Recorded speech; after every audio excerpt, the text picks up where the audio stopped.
Holidays are here, and so is fashionable fitness. Gift yourself a Samsung Galaxy Z Flip 3 5G, a phone that folds in half to literally stand on its own. Pair it with the Galaxy Watch 4 for ultimate wellness and wow factor. Check health stats, flex personal records. Over 90 activities can be tracked, like biking, swimming, golfing, and more. Invest in yourself with tech made to crush goals. Holidays open up with Galaxy. Shop it all at Samsung.com. 5G connection and availability may vary. Check with carrier. Products sold separately. For the ones finding new ways to ensure the job always gets done. For the ones wearing many hats. For the ones who are hands-on, even from far away. And the ones keeping business moving forward. We are Grainger, offering supplies and solutions for every industry, with 24/7 support and experienced staff at over 250 local branches. Call, click Grainger.com, or just stop by. Grainger, for the ones who get it done.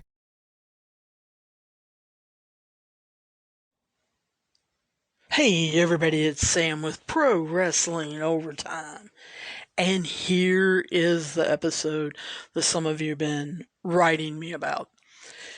In Sunday's episode, I talked about a preview for Raw, and then I talked about some speculations that I had been hearing and reading, especially on Reddit and Twitter, and then talked about the two official matches for WrestleMania Backlash. And I thought I had casually mentioned it, but as one person who wrote my email stated, I mentioned it 3 or 4 times. And I thought I did, and I went back and kind of skim listened. I hate my voice, but skim listened to that episode, and they were right. The reason why doing a Bianca / Bayley podcast episode was on my mind at that time was I had been in a chat, I guess it was Friday night, in a Discord chat, and people jumped on the bandwagon. This one lady said, I can't believe how well and how poised Bianca Belair is at such a young age. And a lot of people chimed in, yeah, I can't either. I can't believe they're already making her champion and da-da-da-da-da. And that hit me weird. But I was watching Smackdown. I was flipping back and forth through basketball games, just trying to keep up with other scores. Some of you know that I have the Daily Sports Betting Overtime podcast where I bet on sports like crazy. Anyway, I thought it was really weird, but I don't know enough about Bianca Belair on Friday to fight with anyone or to give out any information or even act like I know what I'm talking about. I did, however, know that she was older than Sasha Banks, because quite a few people had mentioned that in the lead up to WrestleMania 37. And so I almost said that, but I decided, nah, it's not really worth it. You don't know what you're talking about when it comes to Bianca Belair. And so just keep flipping back and forth and looking at scores.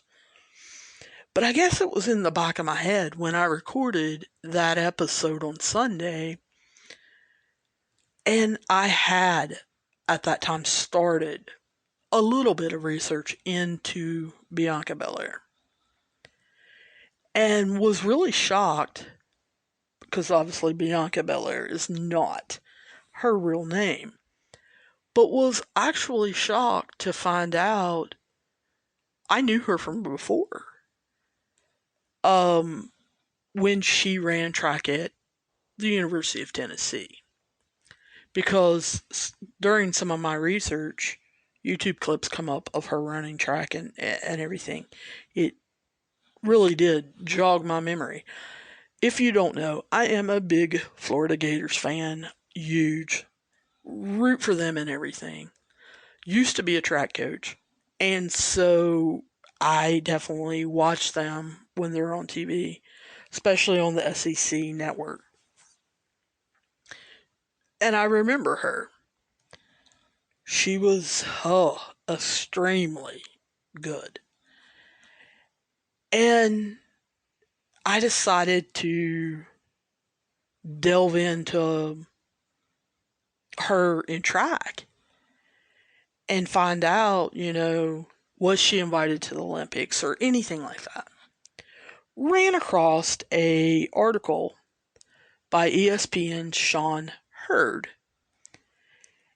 And in it, he said, quote, she had a volatile 6-year track career, unquote. And I was like, what? Because I don't remember her 6 years at Tennessee smoking my Gators or anything like that. And so that led me into looking into some other things. And I didn't realize that she started at the University of South Carolina, then went to Texas A&M, sat out a complete year, and then went to Tennessee. Guys, I can't tell you how good of a track athlete she was. She was all SEC, which in track is a big deal. And she was All-American. And she was an All-American scholar athlete for 2 years. So not only is she athletic, she's smart. But I thought, what happened to her in between? Because I had already found out she's only been wrestling for 5 years. Now, I'll come back to that in a minute. But, guys, she's 32 years old. She is in the prime time of her wrestling career. They say 30s are it. So, I know we're going to see some great stuff out of her. Found out that through lifting weights at the University of Tennessee, she really got into powerlifting. She got in and became a CrossFit competitor, was extremely good at that. She was on CrossFit, I believe it was magazine, cover. She was a big deal in CrossFit. However, when she was pretty much on top or getting ready to become the top female, she got diagnosed with shifting rib syndrome. And they said, no more CrossFit. Now, I don't know whether she continues doing some CrossFit exercises, but I know she had to quit competing. Shifting rib syndrome, to me, sounds like it could even be dangerous in pro wrestling. One chop, one blow, one, accident, somebody moves or she doesn't move or whatever, and she gets nailed, I would think that would cause some issues. I hope that never happens to her whatsoever. But after she found out about that, she said on a whim, she decided, hey, I'm going to apply for WWE's prospect list. Around the same time, within a month or two, Mark Henry saw her profile on CrossFit's site and gave her a call. Said that he could set up a interview and get her a tryout at WWE, which he did. And so in April of 2016, she signed with WWE. Now, let me show you how good she is. She had never wrestled before, never been on the indies, anything like that. Signed with WWE, sent to the Performance Center, April 2016. She was on a NXT live event, not on TV, cutting a promo in June. So they saw her smarts. They saw her ability to speak. They saw her ability to try to relate to the crowd in 2 months. She had her in-ring debut, again, not on TV, in September. Yeah, that's right. 5 months into learning how to wrestle, she had an in-ring debut. She was on TV, NXT TV, within a year, in May of 2017. She was part of a battle royal, and I know some of you are going to say, oh, that's not a real match, blah, blah, blah. Whatever. She was on TV for NXT. They trusted her enough after 1 year. Guys, she ended up going on a year-long undefeated streak of taking on anybody and everybody from January 2018 to TakeOver Phoenix January 2019. And on her way up the ladder to get to Shayna Baszler at TakeOver Phoenix, she took on some pretty talented wrestlers, some still in NXT, some already moved up to the roster. And she lost her undefeated streak after 365 days when she competed at TakeOver Phoenix, and she got beat by Shayna Baszler. Guys, Shayna Baszler in NXT beat pretty much everyone. Should probably be beating almost everyone in Raw, but they've stuck her in a tag team. But anyway,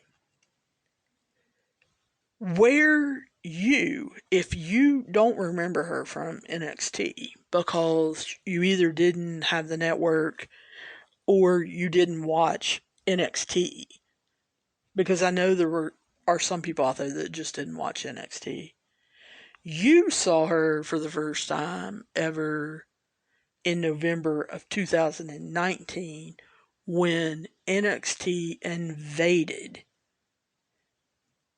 And then she was a member of Team NXT at Survivor Series in November. So she's a year and a half. She's part of the invasion. She doesn't have the belt. And she's a year and a half from facing Sasha Banks in WrestleMania 37. You had to know that WWE had, I don't want to say a plan. I don't even know if they have plans now. But I don't know that they had a plan for her. But they had hopes, I guess, for her. Because when Charlotte last year, right before the pandemic hit, they were trying to jazz up NXT's ratings on USA Network. Bianca challenged Charlotte to a match. And they actually had a match. Of course, Charlotte beat Bianca, But you should remember this if you were watching NXT at this time, because Charlotte ended up hurting Bianca Belair with a chair and hurt her ankle.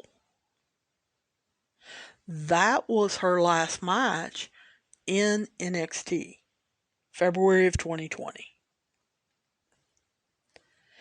Now, in April 2020, 2 months later, she shows up at WrestleMania 36 to save the Street Profits. The very next night on Raw, she became an official member of the Raw roster. April 2020. Remember, she signed with WWE April 2016. So 4 years in NXT, she is on Raw. Guys, that's amazing. For someone who's never wrestled, ever, she shows up. Now, in October 2020, after not really being used on Raw, she gets drafted to Smackdown. And I'll be honest with you guys, I thought the only reason why she got drafted to SmackDown was because the Street Profits got drafted to SmackDown, and they don't like to split up married couples or couples that are dating. So that's where, remember, the tag team belts between the New Day and the Street Profits were just switched because both of them switched brands. So, after basically sitting and catering for a little while, when she was brought up to Raw and wasn't really used, she gets on SmackDown, and I can't help but think Paul Heyman had to have seen her talent. Or Natty, Sasha, Bayley went to bat for her. Remember, as she comes over to SmackDown, what has happened. So let's go back in the time capsule. And this is kind of where the Bayley part comes in. Let's go through the timeline. I have to. You guys know how I feel about how they jocked the whole Bayley-Sasha storyline that these two women had been working on, and that all their fans wanted to see, or thought they wanted to see, for 4 or 5 years. Bayley and Sasha, it is a known fact, fought to get women's tag titles in WWE. We all know they didn't hold them that long, and they lost them to the Iconics, I believe. And I think everyone thought it was a huge disaster. The tag titles from then on just languished. They were kind of a running joke, just to be honest with you. Bayley was the SmackDown champion. Her and Sasha had reunited on SmackDown, became a,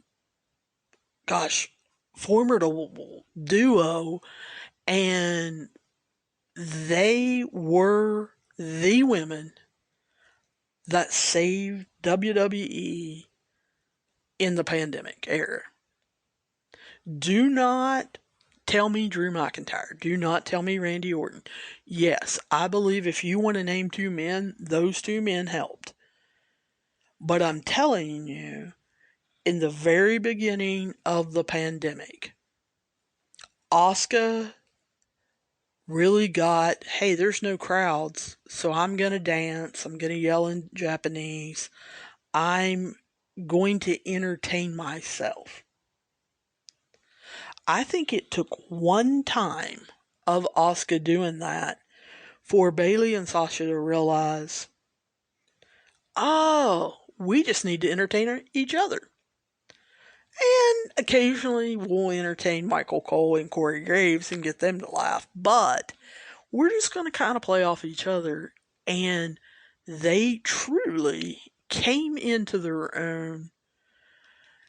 And even though they were heels, great heels, when you look at that body of work, guys, if you go back and look on Twitter, you look on the internet, you look in chat forums, you look on Reddit, people loved them. People were tuning in left and right for them. They were talking about them constantly.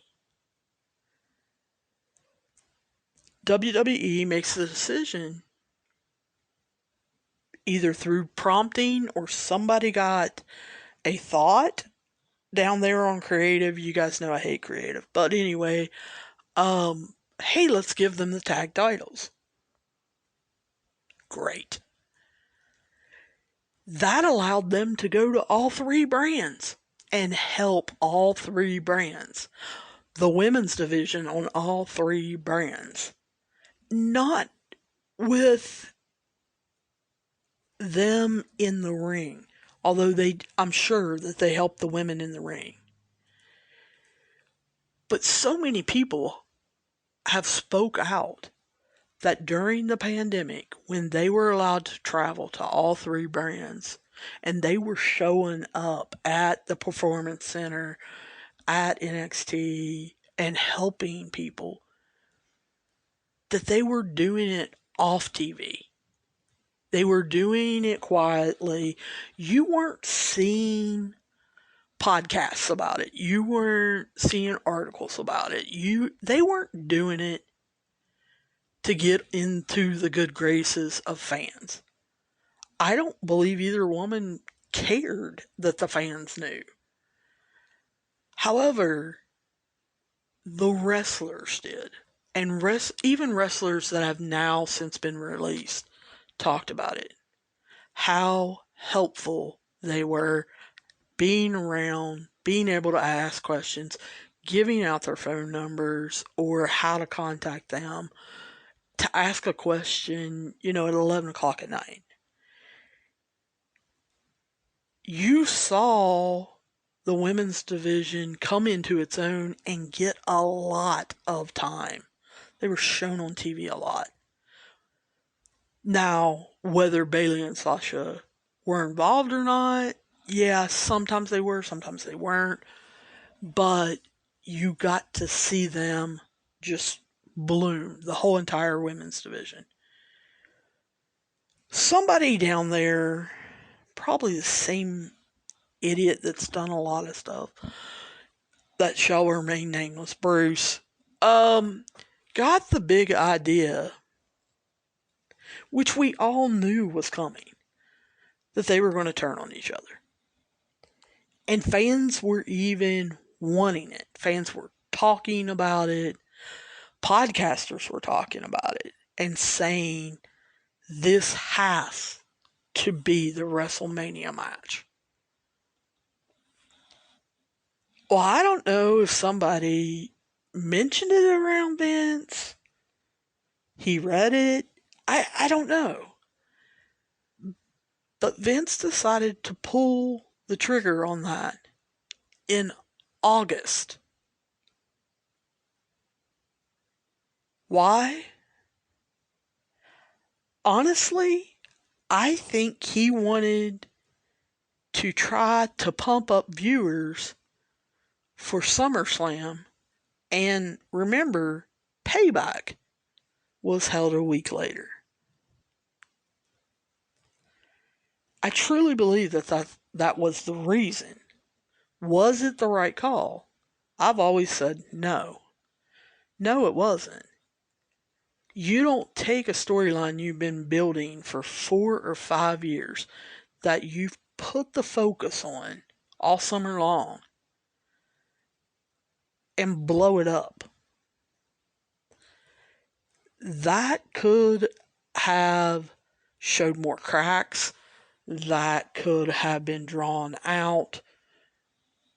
A lot of things could have happened. However, at SummerSlam and then Payback, we saw them lose the tag titles, and then we saw we saw Sasha lose her Raw Championship. Which then, for some reason, they come up with the idea that Bayley had to turn on Sasha before Sasha turned on her. And all of this happens within a month. It's not drawn out. It's not told. There was not Sasha loses her belt and is being sneaky and Bayley is catching her or noticing things, or other wrestlers are coming to Bayley and saying, Sasha's been running her mouth or anything like that. I know they were going for the shock factor, but sometimes shock factors blow up. And I really truly think this should have been drawn out. It wasn't. I believe they wrestled 2 times on regular TV. Bayley lost her belt at Hell in a Cell in October. The same October the draft happened and Bianca comes to Smackdown. Guys, to show you how popular they were the first match on SmackDown.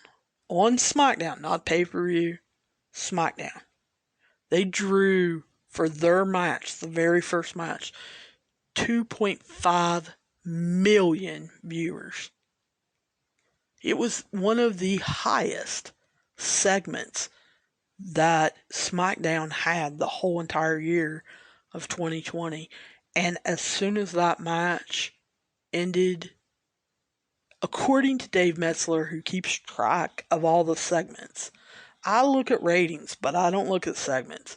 But according to him, as soon as that match was over, the ratings completely fell off a cliff. And continued going down the rest of the show. Why you wouldn't want to draw that out, I don't know. Instead, they bring back Carmella with a new character. She's been out 6 months. And she immediately jumps ahead of everyone to get in a program with Sasha Banks after Survivor Series. She has 2 pay-per-view matches with Sasha Banks. They were great. I have to give Carmella complete credit. She held her own with Sasha and looked awesome. But remember, Bayley got 1 pay-per-view in a storyline that they've been building for 4 or 5 years. Carmella gets 2 pay-per-view matches with Sasha in a storyline that they had built up in about 6 weeks. In the meantime, Bianca starts in with Bayley. And if you remember the Tribute to the Troops match, Bianca and Sasha are tag team partners while Bayley and Carmella are tag team partners. I believe around Christmas they did the same kind of match. I don't remember when, but around Christmas, somewhere around there. And then Royal Rumble happens, And it's like Bayley almost dropped off the face of the earth, and they dropped that storyline completely.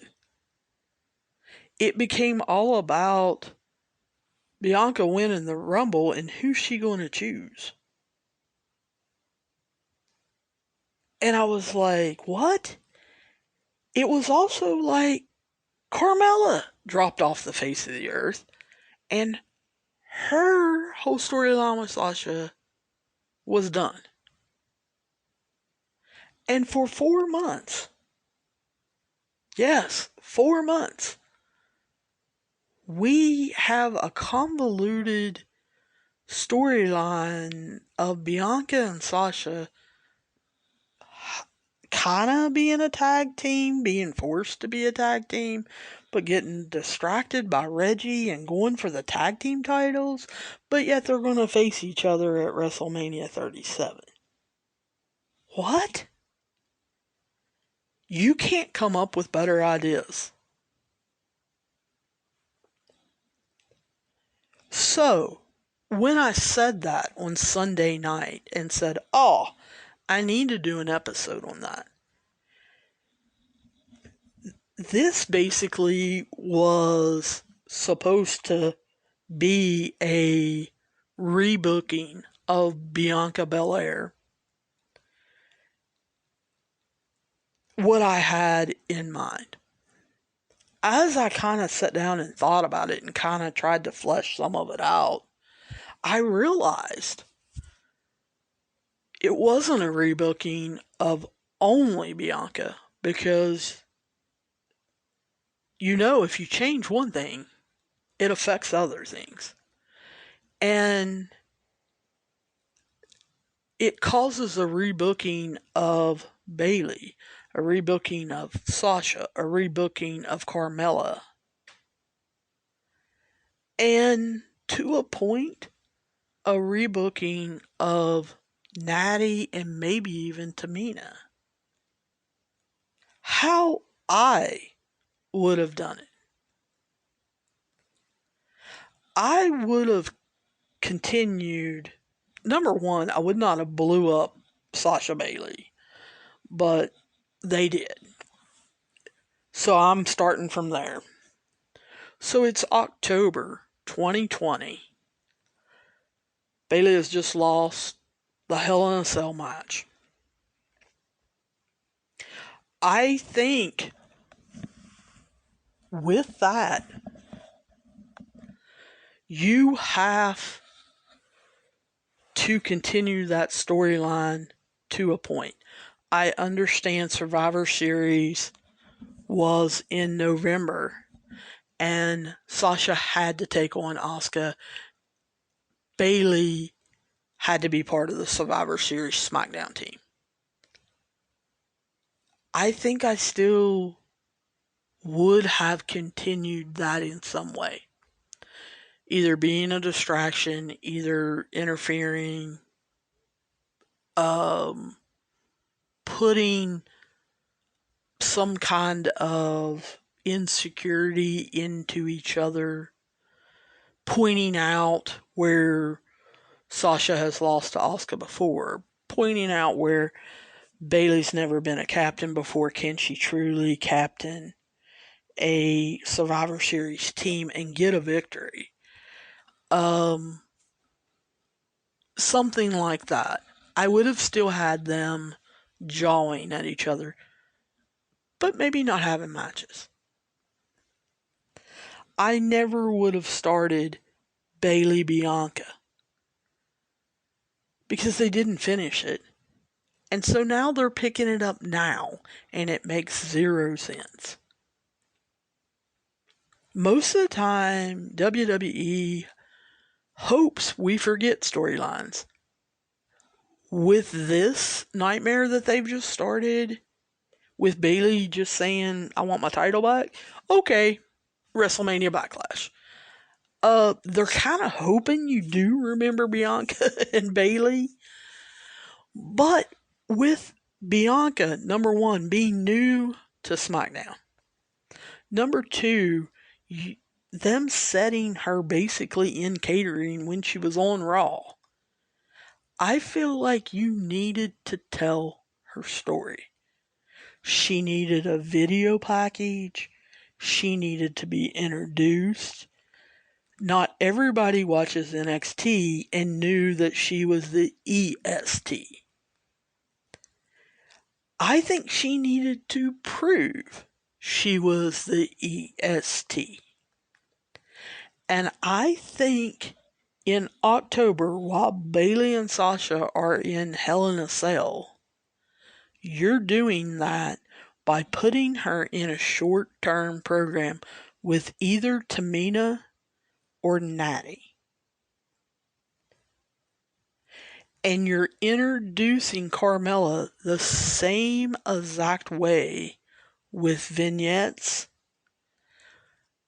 her writing the untouchable on the mirror, all of that. You're introducing her character while Bianca is being introduced to the WWE Universe through a short-term program with Tamina, who's been wrestling 12 years, been a second-generation superstar, is part of a famous family. Her father's, Jimmy Snuka. She can teach Bianca not only things in the ring, things outside of the ring, and she can introduce her to the WWE Universe. Tamina is someone that could take a loss or two and it not affect her. You talk about another person that has that kind of standing, and it's Natty. Natty has been wrestling for 21 years. She started off with Might Rats and Stampede and came to the WWE in 2007. She knows WWE backwards, forwards, and sideways. Natty is someone that could have beaten Bianca while still making her look great. And you watch as Bianca starts putting it together, starts getting it right, starts taking it to Natty. And you watch in this program as Bianca blooms right before your very eyes. And I would say, I don't remember exactly when Carmella debuted, but I would probably have had her debut the week of Survivor Series. And I would have had her cut her first promo about being untouchable and starting her storyline with the same exact storyline happening in Survivor Series of Bayley getting eliminated first, Bianca being the one last. And had her having shown her growth, her maturity, and how she learned in the ring from Natty. Now, she doesn't have to give Natty credit or anything. The fans are smart enough to figure that out. But right after Survivor Series, Carmella is cutting another promo about being untouchable and how she is going to destroy everybody in the women's division because they can't match her. Well, the EST takes offense to that and has the confidence to say, yeah, I can touch you. You want to have a match? Because I'll show you. Because I am the EST. She can go through her whole promo crap. Next week, we see Carmella and Bianca in the battle. Number one, you establish Carmella's character. You have them do rubber matches. You're establishing Bianca, who's only been wrestling 5 years, can take on Carmella, who's only been wrestling 7.5 years, but has been 2-time Money in the Bank winner and a champion. So that will take you all the way through December and through Royal Rumble. Where at Royal Rumble, instead of Carmella taking on Sasha, you have Carmella in the Royal Rumble. And Bianca picks her up to show that she is the strongest and throws her out. And then slaps her hands together like, I'm done with you. However, the very next week, Carmella is like, no, you're not done with me. They have probably, I would say, one more match.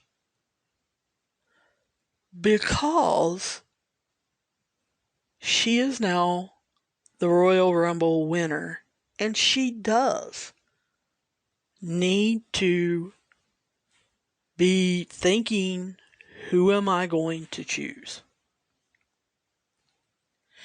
And this is where Bayley would come in. You could go one of two ways. Bayley's saying, you need to choose Asuka. With Bayley being the evil mastermind, that way she'll go away. She will go to Raw. Because she could become the Raw champion. And we're done. Or because Sasha has her belt and Bayley truly believes that she'll kick Bianca's butt out. Well, how about you choose Sasha and I'll work with you? Still the evil mastermind, the master manipulator, of course being obnoxious, telling Bianca, if you choose Sasha, I will help you. I will help you learn her. I will help you learn how to defeat her. I know her better than anyone else here on Smackdown. And they actually become a tag team. Because then you've got Bayley legitimately working with Bianca to beat Sasha, and it makes sense, and it actually, she now owes Bayley, which is where she would get to take on her at WrestleMania Backlash. In the meantime, Carmella has picked the fight with Sasha, and they have their program. So you would see Sasha at Elimination Chamber and Fastlane, not in tag team matches, but in the one-on-ones that they unbelievably did. There, you see those matches. Those matches that you legitimately question yourself, oh my gosh, is Carmella going to win this? You may even see at Fastlane, Bayley and Bianca cause a distraction that almost gets Carmella the belt and gets Sasha a little nervous, little scared. There's none of this, are we a tag team? Are we friends? Oh, Sasha's a babyface. No, she's not. And Bianca's a babyface, and they're friends because of that. Because none of that made sense. None of them, no reason that WWE ever gave made any sense for Bianca and Sasha to become a tag team and challenge not once, but twice for the tag team titles. Teasing that they might be the tag team champions that would take on each other at WrestleMania. That's stupid. Instead, you have your most hated, loved heel taking Bianca under her wing and trying to get her to be bad, and Bianca's not wanting to.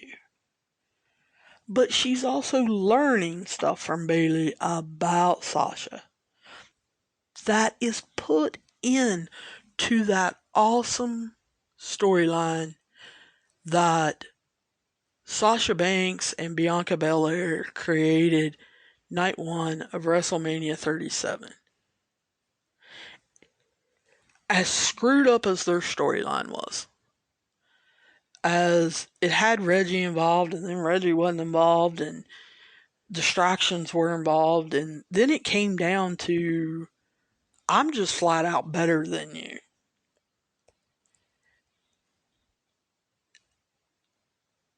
It was a storyline that no one understood. It was a storyline that no one liked. But that night in that ring, and I have to give Sasha Banks credit. I know TJ helped them. But Sasha Banks's facials, her selling, her being confident at one point and taking it to her being nervous / scared, being carried up those stairs and across the apron and thrown into the ring. Sasha Banks was magnificent. I personally would have had her keep the belt that night, because the storyline was so jacked up. We didn't really know Bianca Belair. I think a lot of people loved what she stood for and cheered her, and there were a lot of NXT fans that cheered her. But I think your average WWE fan, if you would ask them, don't really know much about her, doesn't really have a passion for her. And I think you only get that kind of passion that you see with Becky fans, Sasha fans, Natty fans, Asuka fans, Bayley fans. I think you only get Naomi fans too. I think you only get that when you know who they are as wrestlers, because you watch them in a ring, but you know who their character is through their promos and their interactions with other wrestlers. The only side, when you sit down and think about it, that you know about Bianca is, number one, she's the ESD, because they make her repeat that constantly. 2, she wanted to be nice to Sasha, but not really. And she was kind of smart alecky to Sasha. She's definitely came back being just as obnoxious as Bayley in her whole Bayley interactions. I mean, who couldn't help but laugh when she told Bayley she needed new gear, her gear was dusty? I mean, hello, that's smarmy as all get out. And it was hilarious. She has the it factor. But WWE is ruining it because they're not telling us who she is, either through video packages or allowing her to tell her story herself, or since they have been having her connected to Montez since really the beginning of her introduction to WWE main roster, allow him to talk about it.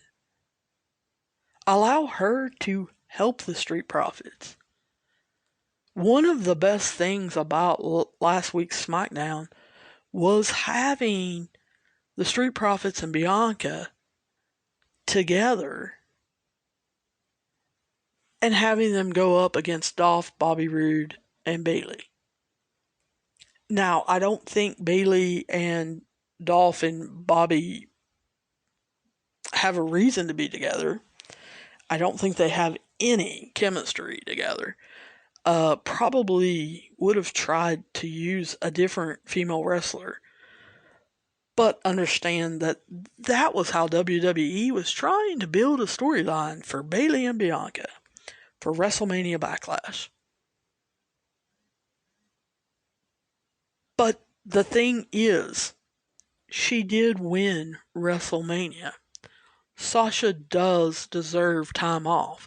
Bayley got some time off where she wasn't having to deal with promos, matches. Was she still showing up? Yes. That's who she is and how she is as a worker. Sasha needs some time off. Is Sasha still showing up? Probably. That's who she is and how she is as a worker. I hope she goes on vacation somewhere, but I don't know.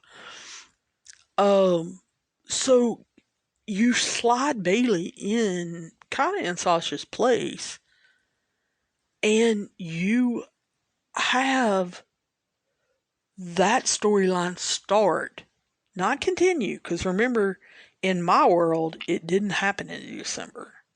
So you have Bayley and Bianca taking on each other right after WrestleMania, because you have Bayley there who has taught Bianca all the tricks and how to beat Sasha. Says, now I want my belt. I helped you. You're going to repay me because I'm going to take my belt. And Bianca's like, yeah, I'm not giving you this belt. I don't care how much you helped me or you think you helped me. You really didn't. And I'm not giving you anything. And you have that storyline now that leads to WrestleMania Backlash. Now, what do I think should happen from there? You guys aren't going to like it. I honestly think at Backlash, Bayley should win it back. I then think she keeps that belt until SummerSlam. Bianca, when Sasha comes back, wants to take on Sasha, and Sasha wants nothing to do with her. She's like, you don't have the belt. I'm going after Bayley. So, you then can start Bayley Sasha Part 2 and do it correctly this time. Leading up to what everyone thinks is SummerSlam. And you have them picking at each other, distracting each other, interfering, disqualification. You have all that garbage going on that WWE knows how to do so well. But see, there's a wrench thrown in it. Remember, there's Money in the Bank come May. And Bianca wants in that Money in the Bank. Well, guess who else may show up at Money in the Bank who's always out there? We're wondering if she's going to show. Yeah, that would be Becky Lynch. Are we going to see Bianca in Money in the Bank? Are we going to see Becky in Money in the Bank? Are we going to see them both in Money in the Bank? If we do, is there going to be a storyline there? 'Cause could you imagine what could happen if you had the Bianca Becky storyline going on the same time you have a Bayley Sasha storyline going on. Bianca wins Money in the Bank and drives Bayley absolutely nuts, threatening to cash in constantly, especially when Sasha's interfering and getting people disqualified and distracting Bayley by being on commentary, and Bayley can hear Sasha. And then Bianca Belair standing at the top of the stage waving the Money in the Bank briefcase. Doesn't that sound a lot more exciting than what they've been giving us?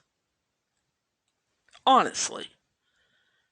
And don't you think by taking on Tamina or Natty, going to Carmella, going to Sasha, and then going to Bayley, having 4 prominent best wrestlers in Smackdown work with Bianca, that we won't know her better than we know her now?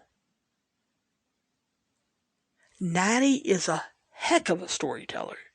Carmella came back on fire with her matches and her storytelling, and it seems like they've dropped her. Where did she go? Where is her story? Where is her being untouchable? We know Sasha told a heck of a story in the ring. Think if you would have had a clear plan on how she could have had an actual story building up to that match they had. And we know Bayley's an awesome storyteller. We would have known a whole lot better who Bianca Belair is, and we could see where she's going.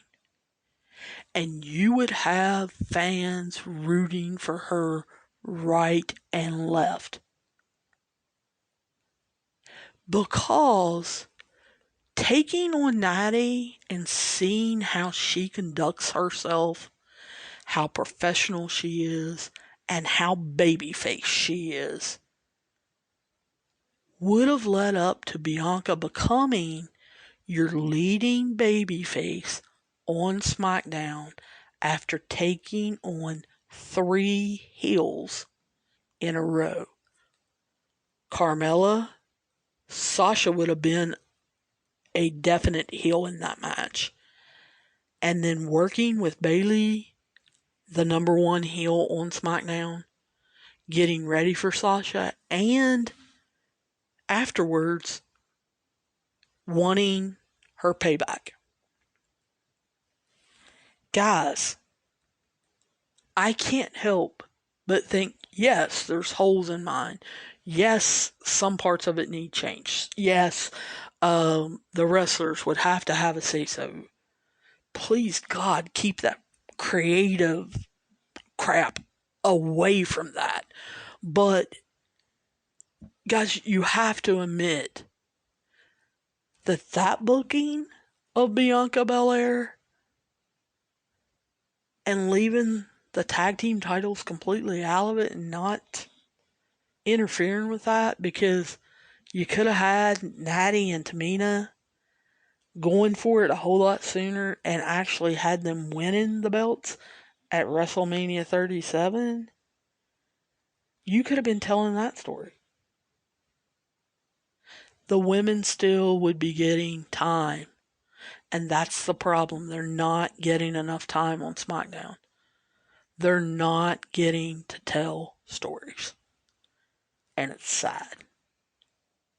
It's not only sad for Bianca, it's sad for the whole daggone division. Guys, WWE, if any of you guys are listening to this, or anybody knows them and is listening to this, my God, they fought so hard.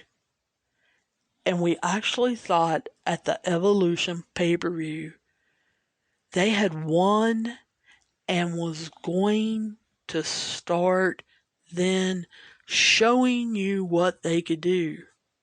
And they did. 2.5 million viewers for Sasha versus Bayley on Smackdown. And you guys blew it all up. You blew the whole daggone division up. Not just SmackDown, but Raw too. You've got to get it together. I don't know what it's going to take. Probably firing that whole daggone creative team. Because obviously they don't understand wrestling and wrestling storylines and short-term builds and long-term builds and actually having programs and actually giving the proper amount of time. I don't know, but something's got to change. And they've got to build stars to take on the four horsewomen, Asuka, Shayna, Natty, Tamina, Nia, Lana, Naomi, the Riot Squad, Mandy Rose, and Dana Brooke. You have so much talent. You have so many storytellers. Let them tell their stories. I guess we've got to go back to give women a chance hashtag. I guess I'll start it in today's show notes. Anyway, that's my ideas. You tell me whether you disagree, what you would do, how you would change things. Give me your plan, or take my plan and poke holes in it and fill in where you think I'm wrong. But think about it and write it down. Send it to me so that I can talk about it on a future episode. Or write WWE. Guys, use the hashtag. Give the women a chance. You can reach me at my email, prowrestlingot@gmail.com. You can reach me on Instagram, Pro Wrestling Overtime. You can reach me on Twitter, Pro Overtime. That's 2 O's, Pro Overtime. Facebook page is Wrestling Overtime.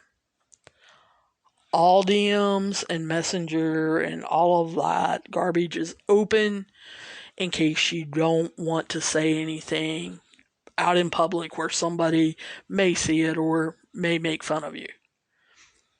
Obviously, I'm not afraid of that since I'm doing a daggone podcast.